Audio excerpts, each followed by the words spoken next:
Hey Tommy. Hello. Hey Hannes. Thank you so much for coming to talk to Wall of Sound, and it's a pleasure to have you here. We saw you play. It's been 5 long years since you were here. Tommy, I'm not sure you've ever been before, being that you joined the band kind of recently, or have you come before? Or I have never been here. It's been a very long dream of mine to come here. Awesome. And finally I made it. Great. So I'm very glad to be here. Feels good. You even Yeah. got like the sun for a minute before the sun came out to greet you guys. Yeah. Everyone said it was going to rain all day and be all dirty, but I'm glad it's been sunny. How was the gig? It's been 5 years since you played here, you know? Did you have fun? Was it good out there? Yeah. No, it was great. Really. Good crowd, good stage, good sound. Yeah, for sure. I mean, we just wrapped up a U.S. North American tour basically, where we played indoors, you know, for 7 weeks. So to start off the festival season, if you will, like this in this beautiful country with this weather, we couldn't have hoped for more. So it's super excited to be here. So. Yeah, cool. You guys seem genuinely taken aback by the response out there. Absolutely. There's more people than maybe you thought were going to be here? Or? For sure. Oh, crazy. You would never take anything for granted, you know. Like coming here, we haven't played there much at all, and then with this response, like we're not worthy. So what keeps a band from a country for 5 years? Is there like, you know, is it just too hard to get here because it's so far away, or? It's a very good question, actually. I guess how boring it may sound, but like you would have markets that you need to do, well, you know, and then you kind of have to squeeze things in between. But when the time is right, like now, we try to come back and do more than just one show. So I guess the plan is to get over here a bit more often, you know. Yeah, awesome. Yeah. And how are you finding it, Tommy? Like settled in well and truly now to the band. You're not so new anymore, you know. You're living the dream. Yes, sir. Living the life, living the dream. No, it feels great. I mean, it's been. What's your time now? Okay, I have to rethink that one. Well, as you see, I'm not allowed to say what I want. It's very restricted. Yeah, it's like a 3-year rule of that. Yeah, totally. It's awesome. So you see what I was gonna say. Yeah, okay. I love the band. The drummer. Love the band. The drummer smells. Sorry, Chris wrote this. So. Okay. No, I mean it's been 1.5 years now since I joined, and I feel like I've been very, accepted by the crowd from the start. And of course I was very worried about that, but it feels great, fantastic, I would say, to get so well accepted as the new player, because the crowd really loved Tobbe for his playing, for his charisma, for his for the way, for his hair, for his everything about Tobbe is just fantastic. So to come in and take over, replace that wasn't easy. And Hannes, do you guys have like a Sabaton idol when you have to replace a member? Do you like get full auditions and then you like eliminate a few and they come back next week? What's the process to get a new guitarist? We try to make it as dramatic as possible, usually. So, the first step would be a long row of interviews that takes about 6 months to go through our lawyers and all of that. So we work out the legal stuff first, of course. Then we check so it's not a wig, which was like immediately fine. And then kind of play a song or two. Two of the guys in the band, the singer and the bass player, knew Tommy personally already. So we were talking about it. You would always have people that you would, be interested in joining your band. Yeah. But so Tommy was the first choice, and he came in, and here we are. That's it. It was the easiest thing ever.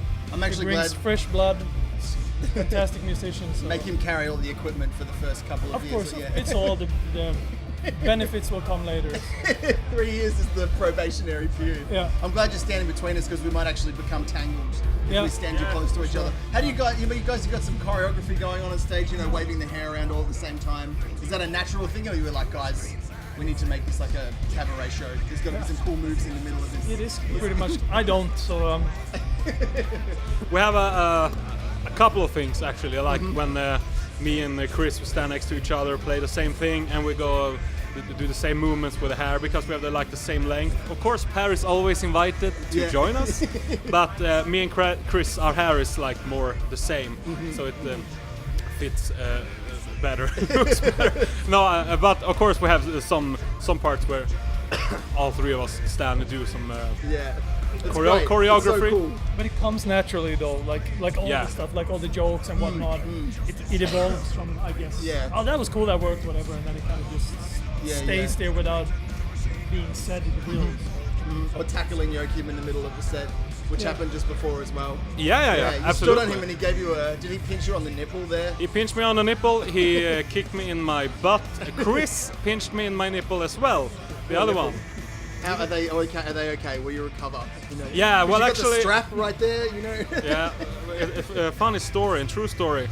One of the last gigs we had on this American tour a couple of weeks ago, Joachim, for fun, like, kicked me in the butt, but he hit me in the balls instead.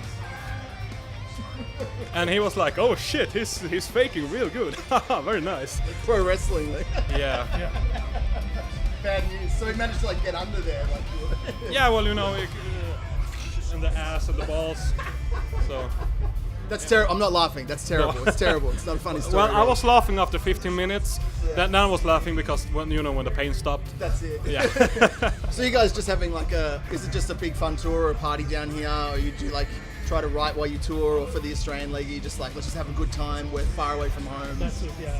Especially a place we haven't been to that much, so it's like, as anywhere we would go, we would try to fly in a bit earlier. It's like I was out in Melbourne all day yesterday, try to get a feeling of the city. So just try to enjoy the shows, have a good time.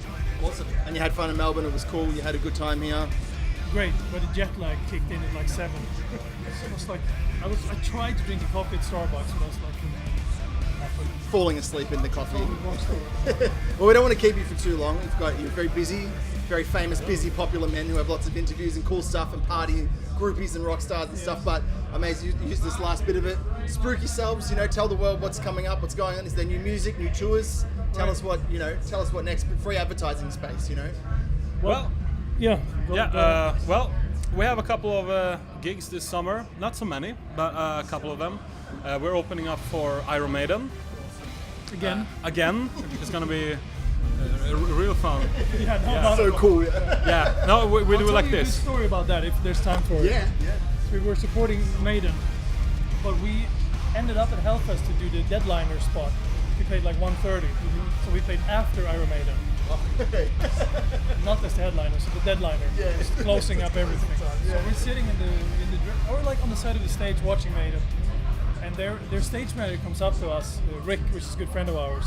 Not at that time, we didn't know it that well. He's like, "I need to have a word with you guys." We're like, "Oh fuck, we're fucked. Somebody in our crew did something, or He's like, "Come with me," and it's like there was a couch, like, "Sit down." So we were sitting there like, "Yes, sir." And it's like, "Yeah, the boys were talking in the dressing room, and they just wanted to say thanks for this cool opportunity to open up for you guys, because they think it's gonna give them a good push in their career." And we were so scared that nobody even got the joke. It was like, "Sorry?" Or, haha. Hey, fucking with you. Thank you, sir. Yes, sir. Yeah. Oh God, yeah. Well, you clearly helped them out. They're very popular these days. Iron Maiden. Just to bring them to do so they can support a little bit. Bring them up to that Sabaton level. Hey guys, thanks so much for talking to us. It's been an absolute pleasure. Thank We are you. massive fans here at Wall of Sound with your music. I didn't even know. I think Mick over there might have like a tattoo or a dozen shirts or something. It's going to get you to sign his camera. He's trying not to cry like a schoolgirl right now. So, yeah. About Mick, you have the same. Not the whole station here. Thanks, Ben. Well, we appreciate that. Thank you so much. Thanks for talking to us. Cheers. Thanks, guys. Thank you. Tommy and Hans from Sabaton. This is Wall of Sound. Awesome.